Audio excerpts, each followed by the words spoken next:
Before we really get going into this video, I do want to stress that this is, at this point in time, purely rumor and speculation.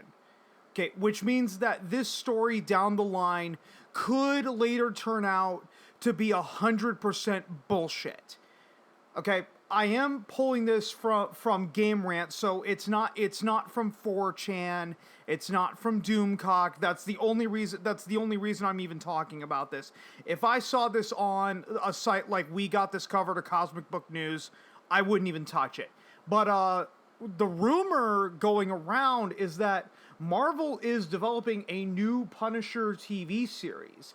And I could read the first 3 paragraphs, but I'm not going to. I'm just going to go ahead and get into the real meat and potatoes here. According to industry insider Daniel Richtman, Marvel is developing a new series for the Punisher. There are no further details at this point, but it's expected that Bernthal would be on hand to reprise the role, and it could even be a continuation of the previous Netflix series that proved to be a genuine hit. The aggressive nature of his character is a lot of fun and opens up the opportunity for Marvel's writing team to work in a slightly different environment than usual. While there is yet to be any official confirmation on a potential new television series for the Punisher, Bernthal will be returning as Frank Castle in the upcoming Disney Plus series Daredevil Born Again. The series is going to bring a level of greatness to the MCU that hasn't been seen before. It will be a continuation of the canceled Netflix universe that proved popular, and having Bernthal in that mix will only increase the excitement surrounding the show that will be released next year. Bernthal has previously been open about how he'd only like to play the part again if the same level of darkness and violence was maintained, which is ultimately what sets the Punisher apart from everything else in Marvel's library. However, Marvel recently proved that they're willing to dip into a more violent world with Deadpool and Wolverine. Fans of the Ryan Reynolds-led franchise were concerned that the character wouldn't be shown in the same limelight within the MCU, but those concerns were dispelled when the movie was released. The film brought the right mix of violence and fourth wall breaking moments that prove the MCU can push the boundaries when the right character is there, and that's the case with Frank Castle. The decision to potentially bring back the Punisher in a prominent manner with a new television series would be a positive choice for Marvel to make. Having a wide variety of shows and movies that appeal to different people will make the MCU feel more diverse. It's something Marvel has been focusing on lately, and the various Disney Plus television series highlight that.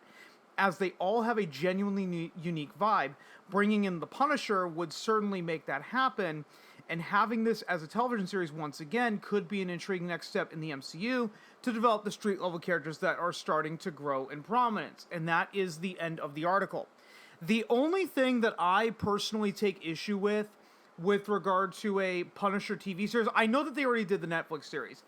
In my opinion, the Punisher would work much better as just a straight-up, balls-to-the-wall action movie than as a TV series. Okay, we're forgetting that there have been 3 Punisher movies that have been made since the 80s.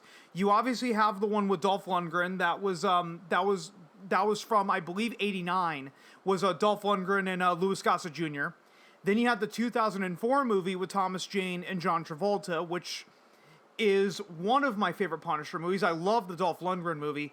And then you had Punisher Warzone that came out in 2008. And I think the reason why most people don't remember Punisher Warzone is because Iron Man and the Incredible Hulk simply just overshadowed Punisher Warzone.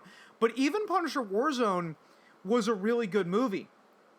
The problem that I personally had with the Punisher Netflix series is that you had a season of 13 episodes, and the episodes were ranging anywhere from about 45 to 53 minutes, and it just felt like that the story was just dragging on and on and on and on and on and on. You know, yes, the Netflix's Punisher was a darker, grittier series, but if we're being honest, you know, they could have probably done the entire storyline of season 1 in like 3 or 4 episodes maximum, but instead they dragged it out through 13 episodes. Not only that, how many people have been complaining about these like Marvel Disney Plus shows in the fact that the shows are dragging out the story way too long? People forget that Loki Loki originally started out as a movie that they then retrofitted into a Disney Plus show.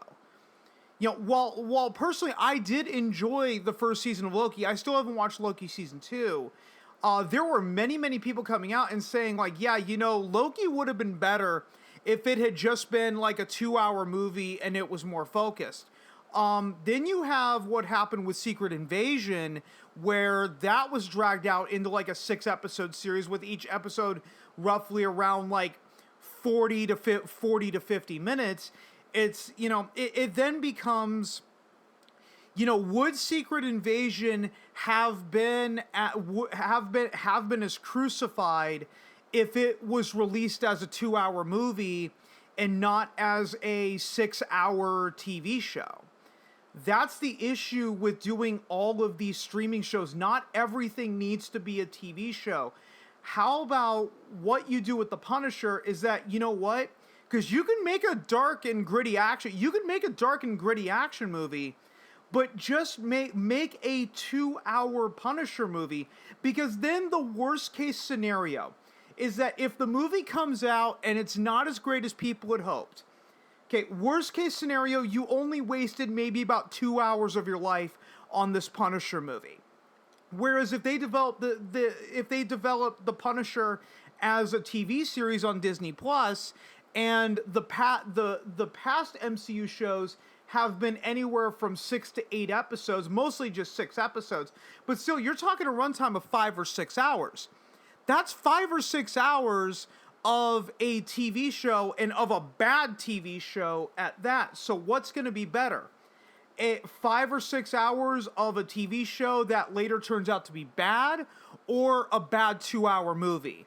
Me personally, I would rather go with the bad 2-hour movie, because at least it was only 2 hours and not 6 hours. But that's just my opinion.